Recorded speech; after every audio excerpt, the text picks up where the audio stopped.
تو چنگیز خان اٹھا ہے تو 610 میں، اور اس نے تباہی کا ایک ایسا ریلا اس کے ساتھ تھا، ہر چیز کو خس و خاشاک کی طرح بہا کر لے گی۔ 664 میں وہ مرا ہے، اس وقت اس کی عمر 73 برس تھی، 73 سال 4 مہینے۔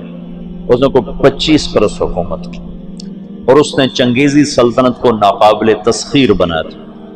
یہ دنیا کا واحد جرنیل ہے، رات بھی بتایا تھا، جس نے شخصی طور پر تنہا سب سے زیادہ فتوحات کی ہیں، اور اس کا کوئی علم عطائی تھا جنگوں کے بارے میں، ملک گیری کے بارے میں، جہاں گیری کے بارے میں اس کا علم عجب تھا۔ اس کی برق رفتاری، اس کی ذہن کی تیزی کمال درجے کی تھی۔ قبائل کو ایسے اس نے جوڑ دیا تھا، سب ایک جھنڈے تلے مختلف قبائل جمع ہو گئے تھے، اور دنیا کی ناقابل تسخیر طاقت بنے۔ اور قراقرم صحرائے گوبی میں منگولیا کے پاس ایک بڑا شہر اس نے بنایا، دارالحکومت، جو ساری دنیا کا سب سے بڑا دارالحکومت تھا، اور ان کا بڑا نشانہ مسلمان تھے۔ مسلمان کہ مسلمانوں سے زیادتی ہوئی تھی، جس کے بدلے میں چنگیز خان نے ان پر حملہ کیا تھا۔ چنگیز خان کے مرنے پر اس کی سلطنت، اس کے 4 بیٹے تھے۔ بڑا جوجی تھا، جوجی کے بارے میں اسے شک تھا کہ یہ میرا بیٹا نہیں، کہ اس کی جب یہ چھوٹا سردار تھا تو اس نے بڑی شکستیں کھائیں، حتیٰ کہ اس کی بیوی اغوا ہو گئی۔ جب وہ واپس آئی تو حاملہ تھی، لیکن اس نے بورتائی خاتون اس کا نام تھا، اس نے ہمیشہ اس کو عزت دی اور اس بیٹے کو اپنا ہی بیٹا سمجھا، اس کا نام جوجی۔ 3 بیٹے اس کے سامنے پیدا ہوئے، اغدائی، چغتائی اور طولوئی۔ تو اس نے اغدائی کو اپنا جانشین بنایا، اور جوجی کو روس کی سلطنت دی، روس کی، اور چغتائی کو اس نے منگولیا کی طرف کا اور چین کی طرف کا علاقہ دیا، اور جو طولوئی تھا اس کو یہ نیچے آذربائیجان سے نیچے ایران اور یہ شام، یہ علاقے اس نے 4 حصوں میں اس نے اپنی سلطنت کو تقسیم کیا، اور اغدائی کو سب سے بڑا سردار بنایا۔ اغدائی کے دور میں فتوحات کا رخ مسلمانوں سے ہٹ کے یورپ کی طرف چلا گیا، تو ان کا ایک سالار تھا سوگدائی بہادر سوگدائی، وہ پولینڈ تک پہنچا، پولینڈ تک، لیکن اس میں کوئی ایسی سلطنتیں تھیں نہیں، ایسی چرواہے سے بیچارے غریب لوگ، تو وہ پولینڈ تک اس نے چنگیزی سلطنت کو پھیلا دیا۔ اب یہ وہ ہاتھی ہے جس کے سامنے ساری دنیا کے بادشاہ چیونٹی اور چوہے کی طرح، انہیں میدان جنگ میں ہرانے کی کوئی شکل نہیں۔ تو اسلام کی شکل یوں تھا کہ اب بجھا اب بجھا اب بجھا، لیکن اللہ نے دین کو باقی رکھنا ہے تو انسانوں کو بھی باقی رکھنا ہے جو مسلمان کہلائیں۔ جب اغدائی مرا ہے تو اس کا بیٹا تھا کویوک، وہ حکمران بنا، وہ بہت رحم دل تھا، اس نے جنگیں روک دیں اور مسلمانوں کو اپنی سلطنت میں شامل کیا، تو اس کی وجہ سے ساری تاتاری سلطنتوں میں مسلمانوں کے بارے میں نرم گوشہ پیدا ہو۔ اب نامعلوم تاریخ کے گمنام سپاہی ہیں جو اتنے غیر معلوم ہیں، اتنے نامعلوم ہیں کہ کسی تاریخ میں ان کا نام تک درج نہیں، ان کی جگہ درج نہیں، جنہوں نے تاتاریوں کو دعوت دینا شروع کی۔ خونخوار قوم ہے، اور تاتاری غریب مسلمانوں کی دعوت سے اسلام قبول کرنا شروع ہو گیا۔ یہ تاریخ کا حیرت ناک واقعہ ہے۔ غیر مسلم مورخین بھی اور مسلم مورخین بھی جب یہاں پہنچتے ہیں تو وہ حیران ہوتے ہیں کہ کیسے ایک فاتح قوم نے مفتوح قوم کا مذہب کیسے قبول کر لیا۔ ہندوستان میں کوئی عیسائی نہیں تھا، آج کروڑوں ہیں، کہاں سے آئے؟ انگریزوں نے دعوت۔ اندلس سے سارے مسلمان مٹ گئے، سب عیسائی ہو گئے، کیسے؟ طاقت عیسائیوں کے ہاتھ میں۔ تو یہ ایک عجب واقعہ ہو رہا ہے کہ طاقت جن کے ہاتھ میں ہے وہ اسلام کے سب سے بڑے دشمن ہیں، اور اسلام اور مسلمان ان کے لیے سب سے مبغوض چیز ہے، اور پھر وہ انہی کا کلمہ پڑھتے جا رہے ہیں۔ یہ 7ویں صدی میں ہو چکا ہے۔ آج کا چنگیز کسی اور شکل میں ہے، کسی اور نام کے ساتھ ہے۔ آج کا ہلاکو کسی اور شکل میں ہے، کسی اور نام کے ساتھ ہے، لیکن آج بھی وہی ہوگا جو 7ویں صدی میں ہو چکا ہے۔ ہم ان کو سیاسی میدان میں، جنگی میدان میں شکست نہیں دے سکتے۔ تو وہ سائنس ٹیکنالوجی میں وہاں پہنچ چکے ہیں جہاں ہم اور جنم لے کر بھی نہیں پہنچ سکتے، لیکن ایک راستہ ہمارے پاس پڑا ہے، ہم ان کو دعوت دیں۔ اس وقت فرانس میں اوسط 5 سے 6 گورے روزانہ مسلمان ہو رہے ہیں، اوسطاً 5 سے 6 گورے روزانہ مسلمان، اور فرانس یورپ میں سب سے زیادہ اسلام قبول کرنے والا ملک بن چکا ہے، اور اس کے بعد اٹلی سب سے زیادہ تیزی کے ساتھ اسلام میں آ رہا ہے، تو پوری دنیا میں امریکہ میں سب سے زیادہ اسلام پھیل رہا ہے۔ دعوت ایسی چیز ہے جو چیونٹی سے ہاتھی کو مروا دیتی۔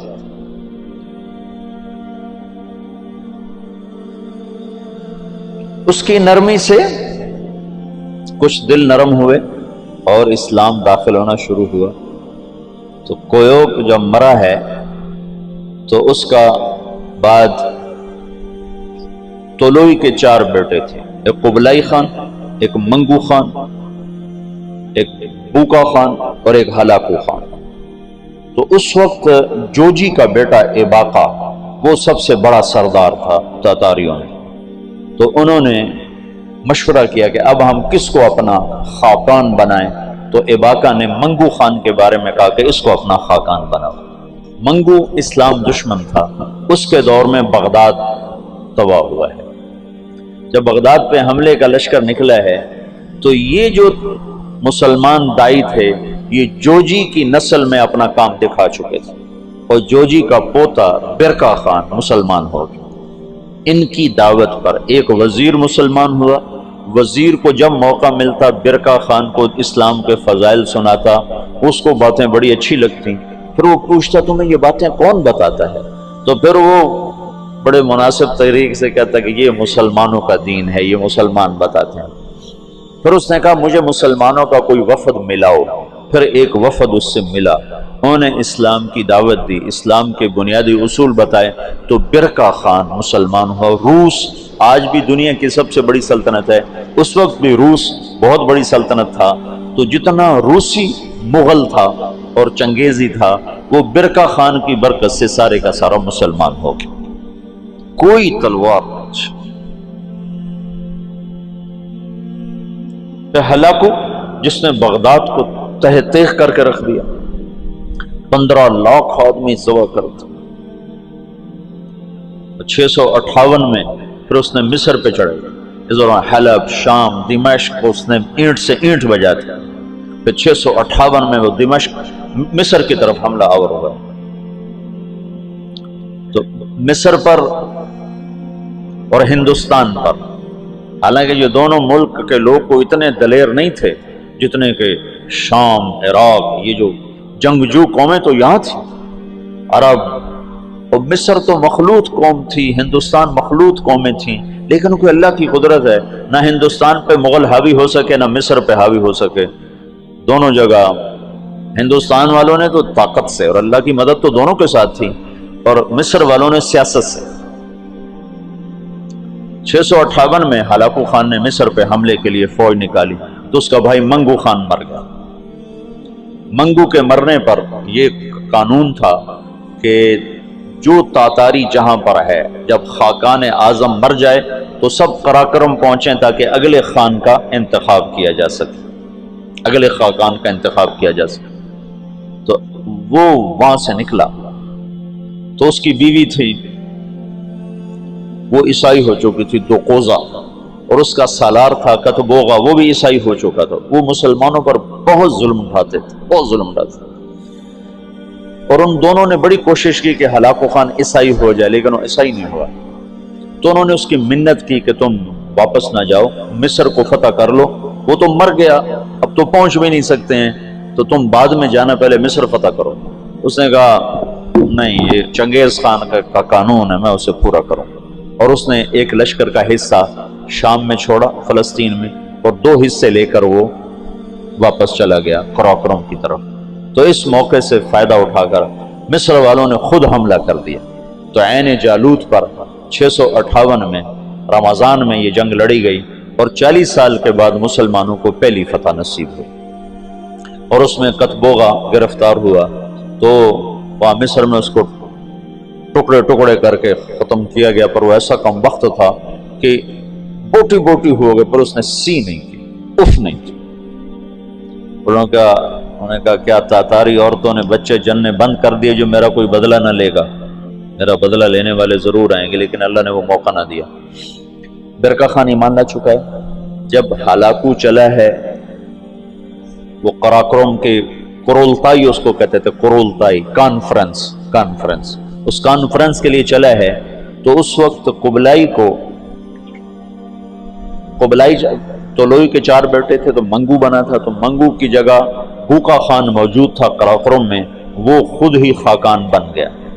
تو قبلائی کو پتہ چلا، تو وہ پھر فوج لے کر آیا، اور اس نے اپنے بھائی کے ساتھ پہلی دفعہ تاتاری آپس میں لڑنا شروع ہوئے، اور ان کی ہیبت میں کمی آئی، اور قبلائی خان نے بوقا کو شکست دی اور قراقرم پہ قبضہ کیا۔ پھر ان بھائیوں میں آپس میں بہت لڑائیاں ہوتی رہیں تخت کے لیے۔ آخر میں قبلائی خان غالب آیا، اور اس نے اپنے بھائی کو قید کر لیا، پھر قید میں وہ مر گیا بوقا، اور اس نے قراقرم کی بجائے چین کو اپنا دارالحکومت بنایا، چین فتح کیا اور چین کو اپنا دارالسلطنت بنایا۔ جب ان جنگوں سے فارغ ہوئے تو ہلاکو خان نے حملہ کیا مصر پر، تو برقع خان کو خط لکھا رکن الدین بیبرس نے کہ تم ہماری مدد کرو، تم بھی مسلمان ہو، ہم بھی مسلمان۔ تو پھر برقع خان نے ہلاکو کو خط لکھا کہ تم مسلمانوں پہ حملہ نہ کرو ورنہ میں تم پہ حملہ کروں گا۔ تو ہلاکو نے اسے خط لکھا کہ تم نے چنگیز کا قانون نہیں پڑھا کہ تاتاری آپس میں نہیں ٹکرایا کرتے؟ تو اس نے اس کو جواب دیا کہ وہ بھی کافر تھا، تو بھی کافر ہے، تو حملہ کرے گا میں تیرے پر حملہ کروں گا۔ جب وہ مصر پہ حملہ آور ہوا تو برقع خان ہلاکو پہ حملہ آور ہوا، تو اس نے ہلاکو کو شکست دی، اور مصر اس تسلط سے نکل گیا۔ پھر ان دونوں بھائیوں کی چچا زاد بھائیوں کے آپس میں لڑائیاں ہوئیں، جس میں ہلاکو کو آخر میں شکست ہوئی، اور اس غم سے وہ بھی 42 سال کی عمر میں فالج کے مرض سے مر گیا۔ اس کا پوتا ہلاکو کا پوتا نکودار اس کا نام تھا، پہلے وہ عیسائی ہوا، عیسائی، اور اس نے اپنا نام نکودار رکھا۔ یہ نکودار خاقانی نام نہیں ہے، لیکن بعد میں اللہ نے اس کو اسلام کی دولت دی تو وہ مسلمان ہو کر اس نے نام احمد خان رکھا۔